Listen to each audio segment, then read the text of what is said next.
महात्मा उपासक डॉक्टर सोहनराज तातेड़ पुनरुत्थान और आत्मविज्ञान के बाद अब ला रहे हैं सनातन सत्य, जैसी दृष्टि वैसी सृष्टि, कुदरत, कुदरती रचना एवं कुदरत के कानून से शाश्वत सुख की प्राप्ति।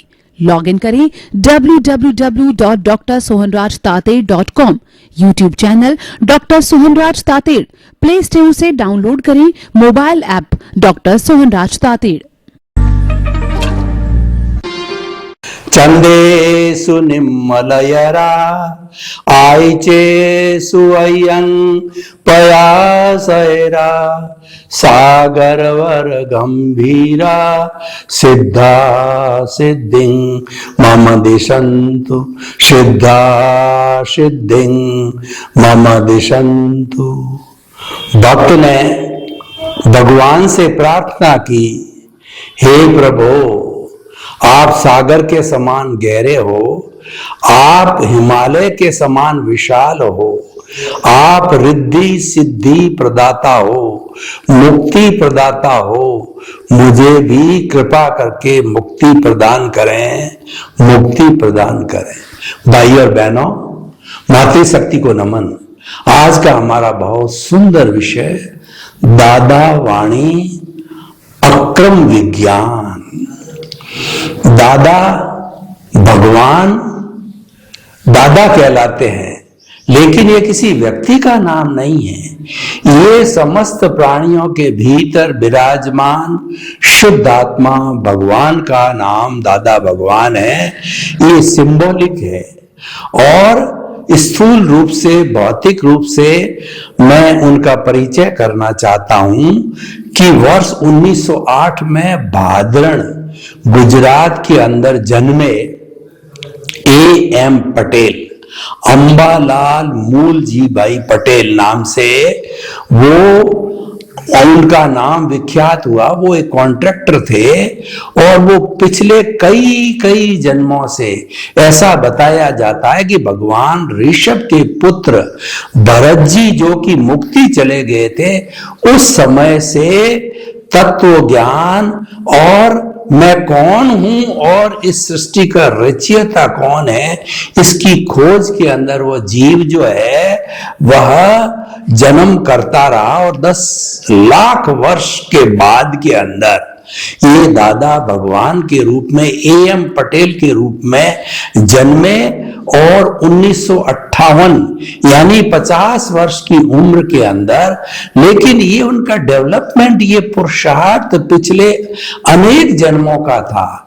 ऐसा नहीं है कि उसी जन्म में उनको दिव्य ज्ञान हो गया, उसी जन्म के अंदर उनको जो है ये रिद्धि सिद्धि अनुभूति हो गई, ऐसा नहीं है।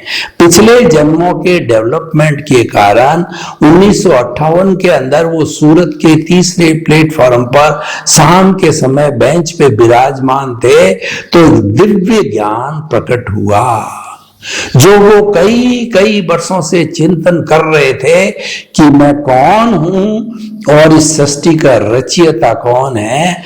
उसका संपूर्ण ज्ञान उनकी आंखों के सामने प्रकट हुआ, दिखाई देने लगा, हृदयंगम हुआ, आत्मसात हुआ और वो दिव्य प्रकाश स्थायी रूप से उनके अंदर समा गया और उन्होंने जो है 5 आज्ञा का निर्माण किया। 1958 में उनको ये ज्ञान प्राप्त हुआ।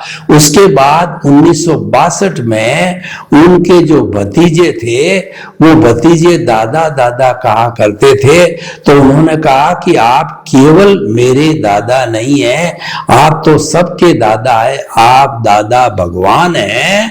उसी समय से दादा भगवान के रूप में वो प्रसिद्ध हुए, वो अवतरित हुए और वो सर्वव्यापी हुए। उसके बाद में 1974 में उन्होंने आप्त पुत्रों को वो ज्ञान दिया और जो है ज्ञान दीक्षा दी और वो आप्त पुत्र आगे से आगे इसका प्रचार करते रहे और 1974 के बाद वे स्वयं घर घर जाकर के लोगों को बताते रहे, क्योंकि लोगों के अंदर नई चीज थी और बड़ी अद्भुत चीज थी, तो उनका जो है दिलचस्पी नहीं थी। इस विज्ञान का नाम उन्होंने दिया अक्रम विज्ञान, अक्रम मार्ग, जो भगवान ऋषभ के समय से यानी प्रथम तीर्थंकर के समय से अभी तक क्रमिक मार्ग चल रहा है। उस क्रमिक मार्ग के अंदर स्टेप बाय स्टेप जो है आत्मा की उन्नति होती है। पहले गुणस्थान, दूसरा, तीसरा, स्टेप बाय स्टेप, सीढ़ी बाय सीढ़ी चढ़ करके और अंतिम मंजिल मुक्ति को प्राप्त किया जा सकता है। ये 14 गुणस्थान का अलग विषय है, वो आज मैं इसके साथ नहीं जोड़ना चाहता हूं। लेकिन दादा भगवान का जो ये ज्ञान था वो अक्रम विज्ञान, अक्रम मार्ग क्या है कि ये जो है जिसका कोई क्रम नहीं। जब क्रम नहीं तो दादा ने स्वयं कहा कि ये लिफ्ट है और ये जो है वह जो है हवाई जहाज है और ये लॉन्ग जंप है, हाई जंप है, यानी बिना क्रम के जो है आप जल्दी से जल्दी मुक्ति को जा सकते हो। और ऐसा बताया गया कि ये दिव्य ज्ञान, ये अक्रम विज्ञान हरेक के समझ के बाहर है और जिनको बहुत ही ज्यादा पुण्य होगा उनको ये ज्ञान मिलेगा, ज्ञान दीक्षा मिलेगी और वो जो है 250 वर्ष तक इसका अस्तित्व बताया जाता है।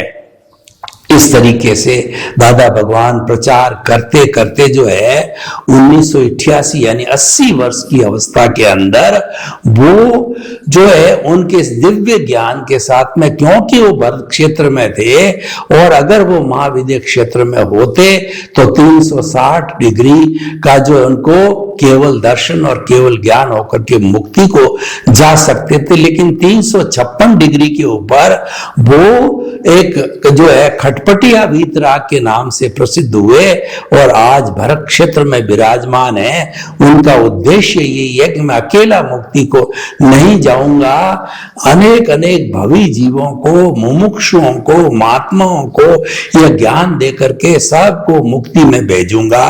तो उसके लिए उन्होंने 5 आज्ञा का आविष्कार किया, हमको 5 आज्ञा दी और 5 आज्ञा एक सुरक्षा कवच है।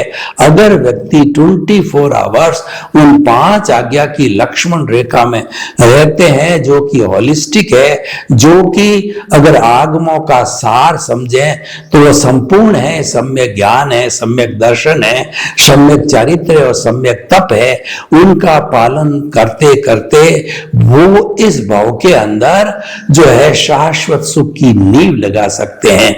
हम ये नहीं कह सकते कि दादा वाणी से आपको इसी भाव में मुक्ति मिल जाएगी, लेकिन मुक्ति की नींव अवश्य लगती है।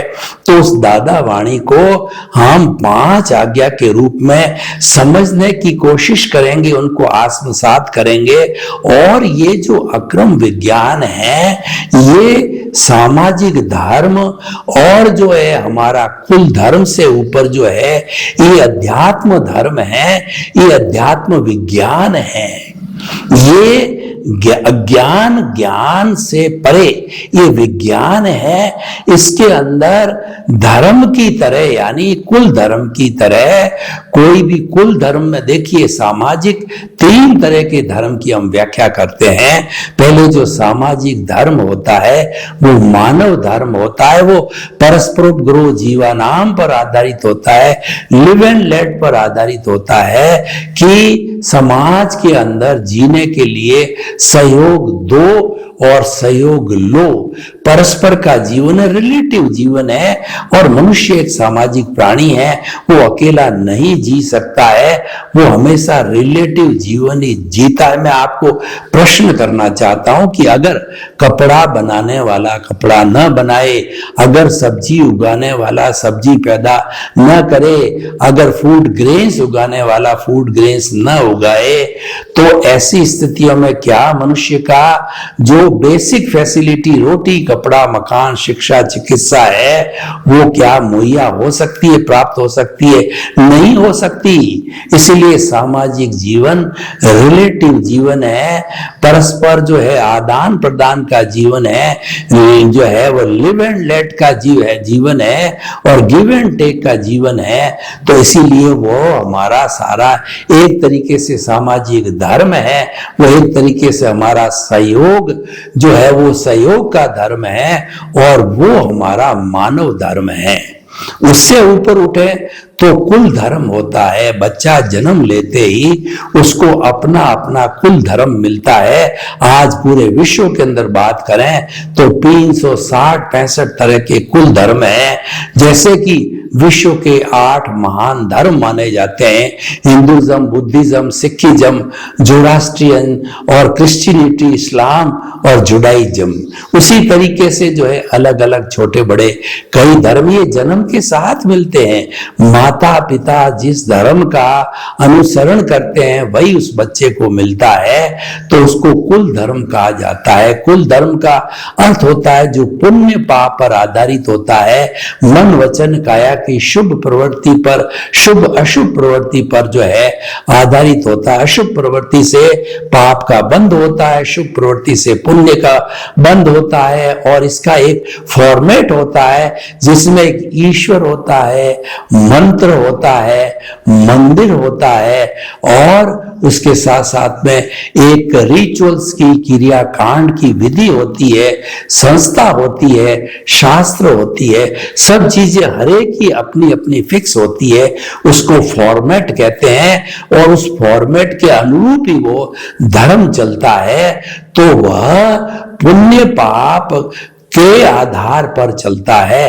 तो कुल धर्म भी अच्छा है क्योंकि अच्छी बातें बताई जाती है और सामाजिक धर्म भी अच्छा है। हम किसी भी धर्म को गलत नहीं कह सकते हैं, लेकिन हर धर्म की समीक्षा करते हैं तो ये बताया जाता है, विश्लेषण करने पर ये बताया जाता है तो हमारा जो कुल धर्म है वो पुण्य पाप पर आधारित है और वो हमें अच्छी गति के अंदर भेजता है, मनुष्य गति या देव गति में। लेकिन जैसे दादा भगवान का लक्ष्य मुक्ति प्राप्त करने का था तो उन्होंने आत्मविज्ञान दिया, उन्होंने आत्म धर्म दिया कि नो वाया मीडिया। आत्मा आपके भीतर है, आप स्वयं शुद्ध आत्मा हो, आप अनंत ज्ञान, अनंत दर्शन, अनंत शक्ति और अनंत सुख का धाम हो। आप सच्चिदानंद हो। सच्चिदानंद का मतलब होता है सत का मतलब विनाशी, चित का मतलब ज्ञान दर्शन वाला और आनंद जिसका लक्षण है वो आप स्वयं हो। उसकी अनुभूति करो, उसका एहसास करो, उसका रियलाइजेशन करो। उसका नाम बना सेल्फ रियलाइजेशन। जब ये हमारा अनुभव, जब दादा ज्ञान देते हैं तो 3 चीजें दिया करते हैं। एक तो प्रीति, जागृति और तीसरा अनुभव। 100% हमको 2 घंटे के ज्ञान के अंदर प्रीति करा देते हैं कि मन वचन काया से मुक्त तुम शुद्ध आत्मा हो। ये प्रतीति जीवन भर जन्म जन्मांतर तक बनी रहनी चाहिए, क्योंकि मुक्ति जो जाने वाला है वह आत्मा, मुक्ति जाने वाला नहीं, वो तो मुक्त ही है। हर प्राणी के 84 लाख जीवा योनि जो बर्थ प्लेसेस है और आत्माओं की संख्या असंख्य अनंत है, उनके सभी के भीतर में एक समान आत्मा, प्रभु, ईश्वर, भगवान विराजमान है।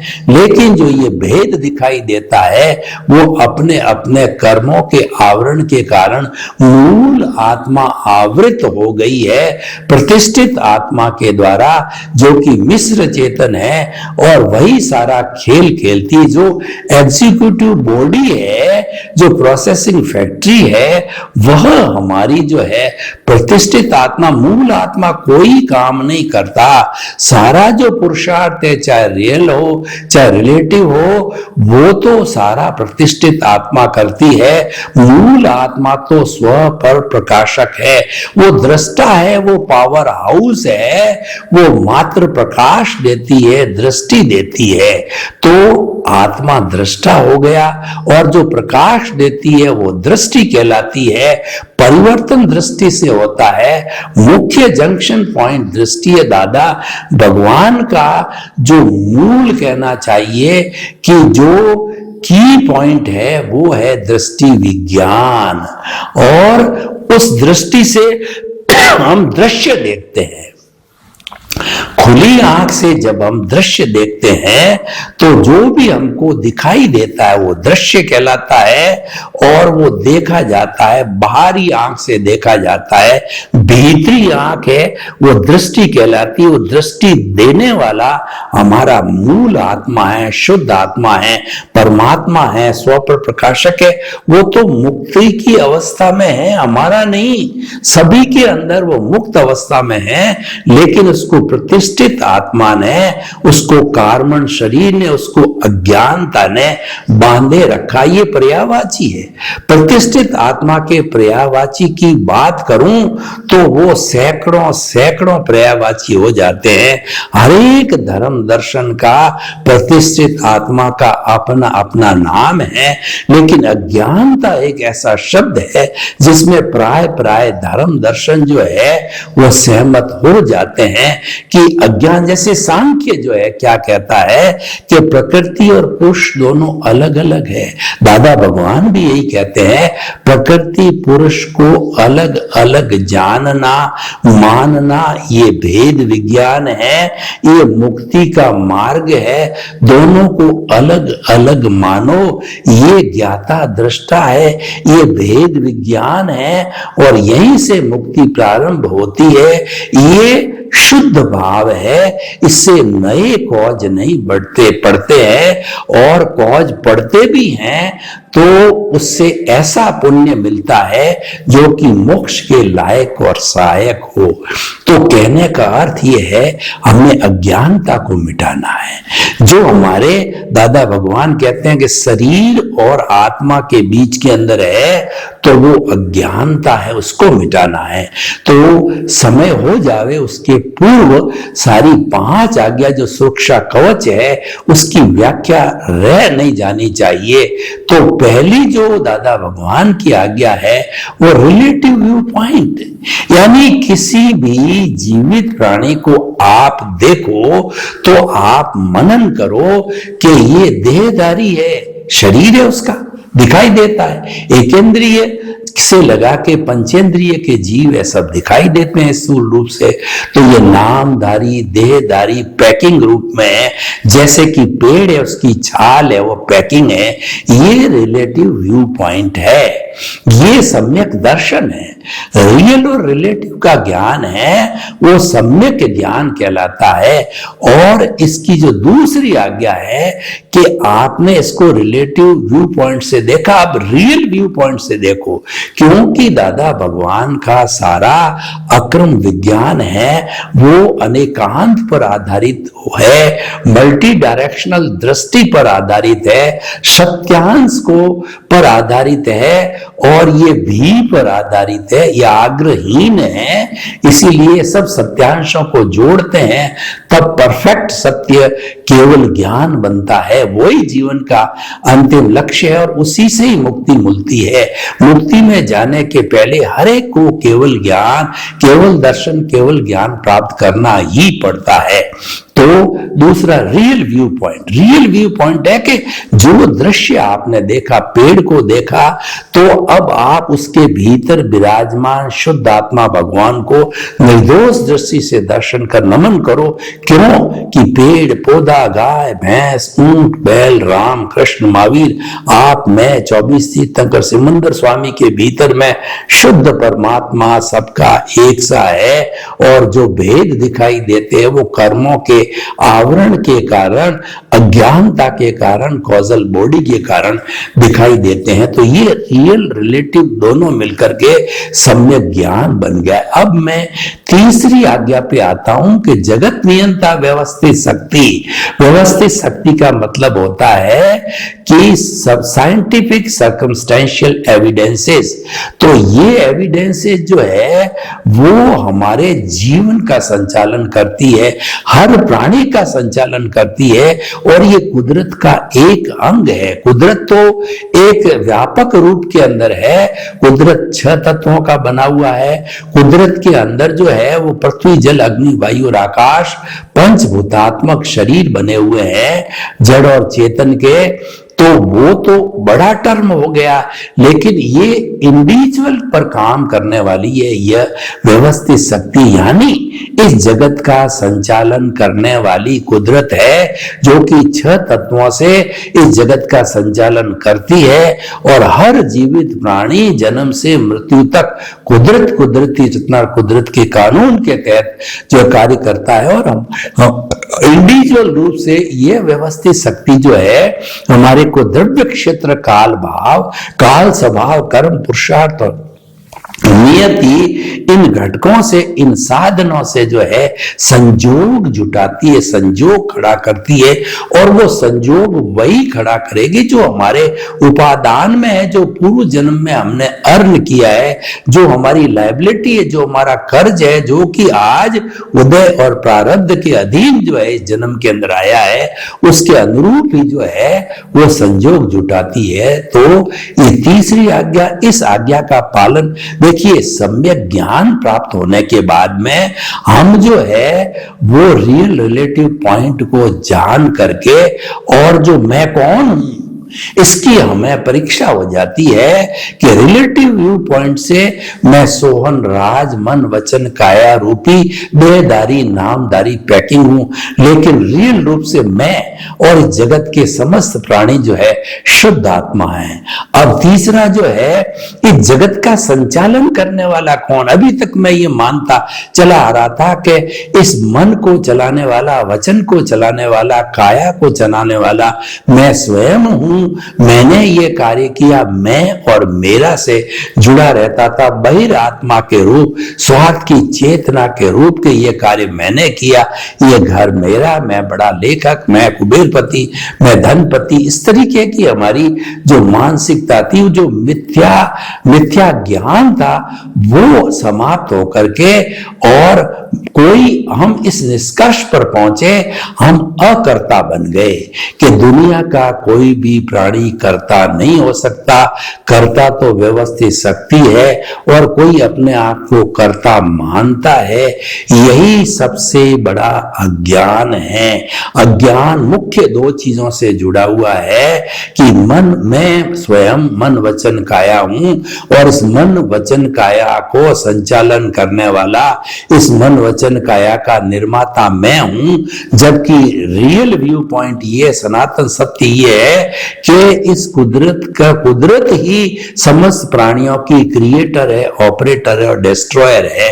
तो जब हम कुदरत को समर्पित हो जाते हैं, हम कर्ता व्यवस्थित शक्ति मान लेते तो अकर्ता बन जाते हैं, निष्काम कर्म करने लग जाते हैं और अकर्ता बनने से हमारे कोई नए भाव नहीं पड़ते, कर्मों का बंधन नहीं होता। और इसी कारण ये जो 5 आज्ञा है हमको मुक्ति में ले जाने वाली है। समय की प्रतिबद्धता को देख करके जो चौथी आज्ञा है वो है हमारा सम्यक चारित्र। इसका अर्थ यह है कि जो है फाइलों का संभावपूर्ण निपटारा करना।